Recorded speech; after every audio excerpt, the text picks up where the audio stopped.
Since the first interpretation, many have traveled down the wrong route in the explanation of 666, counting the wrong beast and using skeptical counting. Here is wisdom. Let him that hath understanding count the number of the beast, for it is the number of a man, and his number is 666. Revelation chapter 13, verse 18. First, they have taken a route of counting the wrong beast. Next, they have taken the literal 666 route of name counting instead of the spiritually discerned route.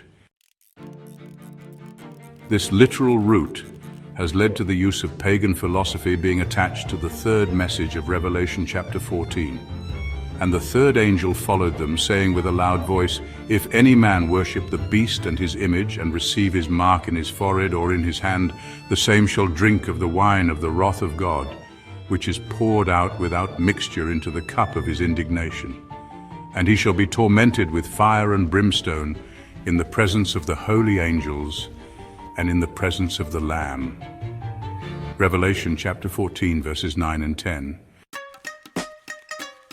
The pagan-influenced root gematria originated in ancient Jewish culture, but its roots go back even further, likely to Babylonian and Greek influences. The Babylonian influence. Ancient Babylonian cultures used alphanumeric systems where letters also served as numbers.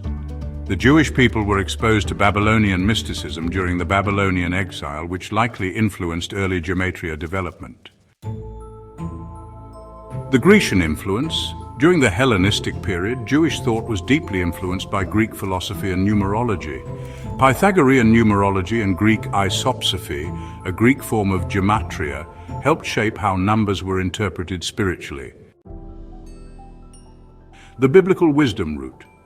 But the natural man receiveth not the things of the Spirit of God, for they are foolishness unto him. Neither can he know them, because they are spiritually discerned.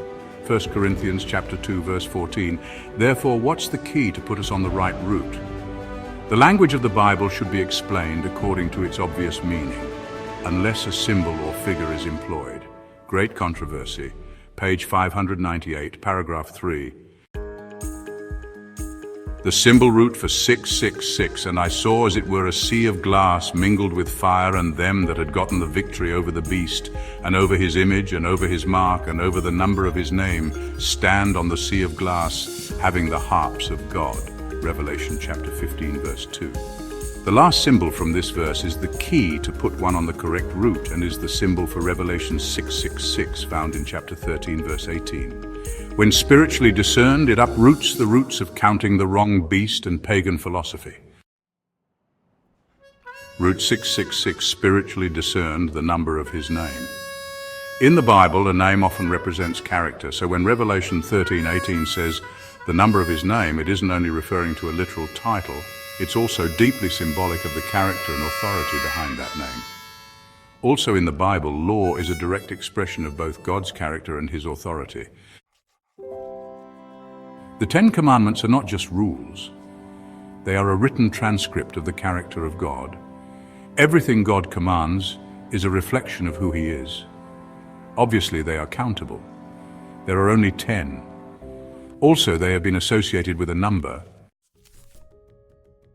Therefore, the symbol of Revelation chapter 13, verse 18, spiritually discerned. Name discerned as character yields, the number of his character.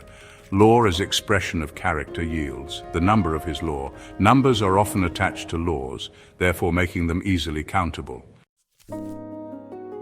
Since the mid-19th century, students of prophecy have interpreted Revelation chapter 13, verse 11, as the United States of America. It's speaking as a dragon will come in the form of a federal religious law, exalting the first day of the week, Sunday, as a day of rest. This law will have the count of 666. This is the correct root of which beast and what to count. When the United States Congress passes a law, it is assigned a public law number or a private law number if it applies to an individual or specific group. This number is part of the formal legislative record and helps identify and track the law. So, what is a public law number? A public law number is written in this format, Public Law XY. Now, X represents the number of the Congress that passed the law, And Y is the sequential number of the law passed during that Congress. All right, let's look at an example. Public Law 111-148. This means it was the 148th law passed by the 111th Congress. This law was the Patient Protection and Affordable Care Act. It's also commonly known as the Affordable Care Act, or ACA, and sometimes referred to as Obamacare. This is the correct route for the understanding and wisdom for Revelation chapter 13, verse 18. The union of the church and the state will produce a number.